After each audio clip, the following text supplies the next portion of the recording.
Pengertian dari perkelahian. Perkelahian adalah suatu proses penyerangan atau benturan fisik yang mengakibatkan salah satu atau kedua-duanya yang terlibat mengalami luka. Perkelahian merupakan salah satu kejahatan yang sering terjadi di Indonesia yang sangat meresahkan dan mengganggu ketertiban umum. Halo Sobat Ikasma, perkenalkan kami dari perwakilan kelompok kelas 10-3. Jadi, pada hari yang cerah ini kami akan melakukan wawancara kepada beberapa narasumber yang bertanggung jawab atas kedisiplinan dan ketertiban di SMA Negeri 1 Semarapura. Sebelumnya, kenalin nama aku Bagus Raditya Narendra Putra dan aku Igede Narendra Dipa. Kenalin, kami berdua merupakan salah satu anggota kelompok dari kelompok 3. Kenalin, nama aku Ayakada Laksmi Dewi dan aku Niputu Wahyu Sukmayani.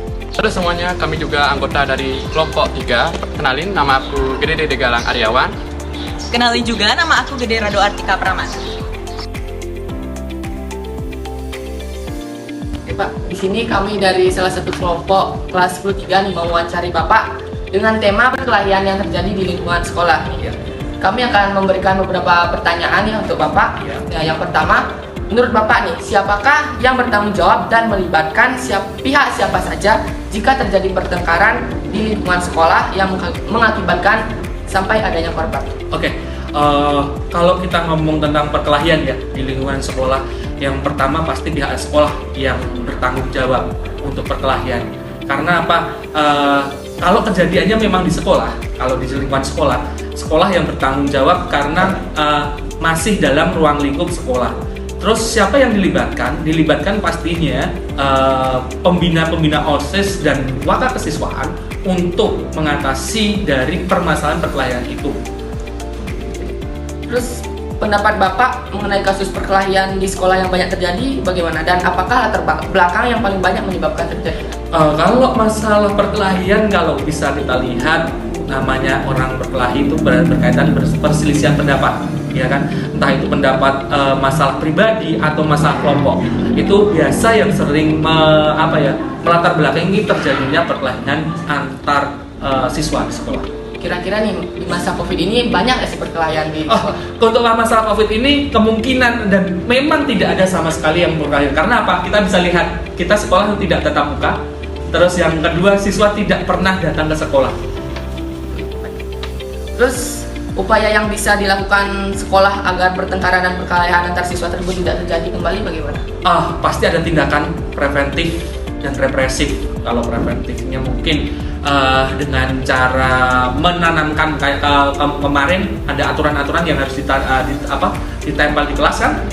Itu kan kalian harus taati. Terus kalau upayanya yang lainnya, siswa harus dapat tindakan tegas ketika dia melakukan perkelahian, misalnya nanti diskors bahkan atau dikeluarkan dari sekolah. Selanjutnya, faktor-faktor yang dapat menyebabkan perkelahian itu bagaimana? Faktornya mungkin ya faktor kepentingan juga, faktor mungkin ada rasa ketersinggungan, ada rasa ketidakpuasan, atau bahkan ada rasa perebutan pasangan biasanya.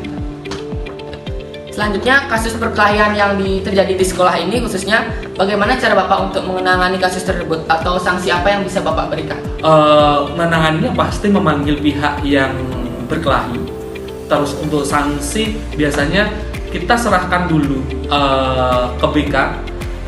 Permasalahan itu bisa nggak ditangani. Kalau tidak bisa, kita akan bawa siswa ini untuk dikasih sanksi yang lebih tegas, mungkin akan dikeluarkan dan sebagainya. Baik ya, sekian pertanyaan yang bisa saya berikan untuk Bapak. Terima kasih atas informasinya dan mohon maaf apabila mengganggu untuk Bapak. Oke, terima kasih sama-sama. Baik, di sini kami dari salah satu kelompok dari kelas 10-3 akan mewawancarai Bapak ya sebagai wakil kesiswaan di SMA Negeri 1 Semarapura. Jadi di sini kami akan memberikan beberapa pertanyaan kepada Bapak mengenai perkelahian yang terjadi di lingkungan sekolah. Oke, jadi menurut Bapak siapakah yang bertanggung jawab dan melibatkan pihak siapa saja jika terjadi pertengkaran di lingkungan sekolah yang mengakibatkan sampai adanya korban? Yang bertanggung jawab itu adalah semua pihak. artinya semua pihak, ada siswa, ada orang tua, ada pihak sekolah. Itu bersinergi untuk menanggulangi terjadinya satu perkelahian di sekolah. Nah, lantas bagaimana pendapat Bapak mengenai kasus perkelahian di sekolah yang banyak terjadi dan apa latar belakang yang paling banyak menyebabkan terjadinya perkelahian di sekolah? Yang faktor yang paling banyak menyebabkan itu adalah ketersinggungan. Karena di masa remaja kadang-kadang ada beberapa yang dilihat, dipandang, ya, merasa tersinggung atau dibully, sudah pasti dia itu akan mengalami satu pertengkaran, sudah pasti akan menimbulkan satu konflik.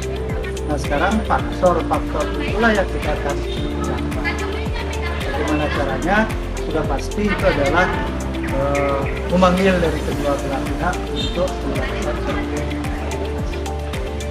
Lalu upaya apa yang biasanya Bapak lakukan atau sekolah lakukan agar pertengkaran dan perkelahian antar siswa tersebut tidak terjadi kembali?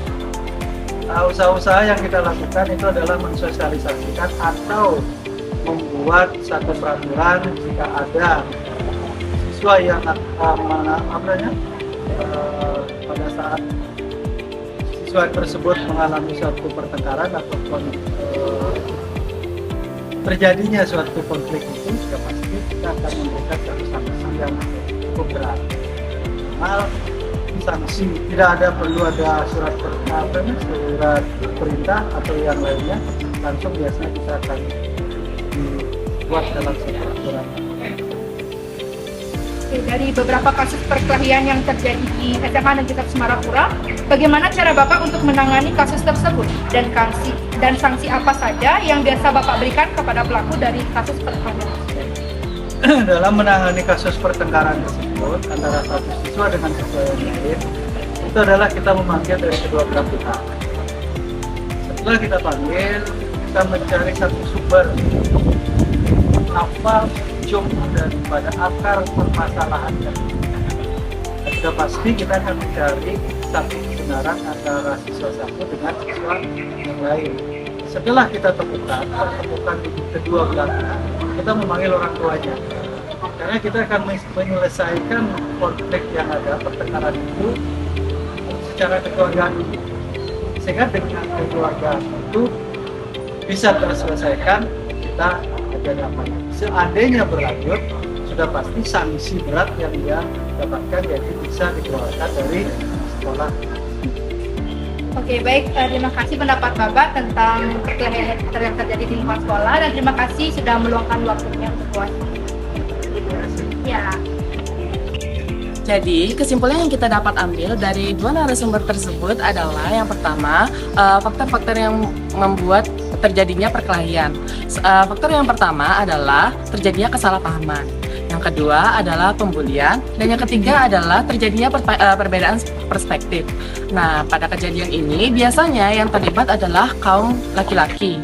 Entah itu karena memperebutkan pasangan atau karena saling mengejek. Contohnya adalah menyebut nama orang tua. Sekian video wawancara yang telah kami lakukan. Mohon maaf apabila ada kekurangan atau kelebihan. Sekian, terima kasih.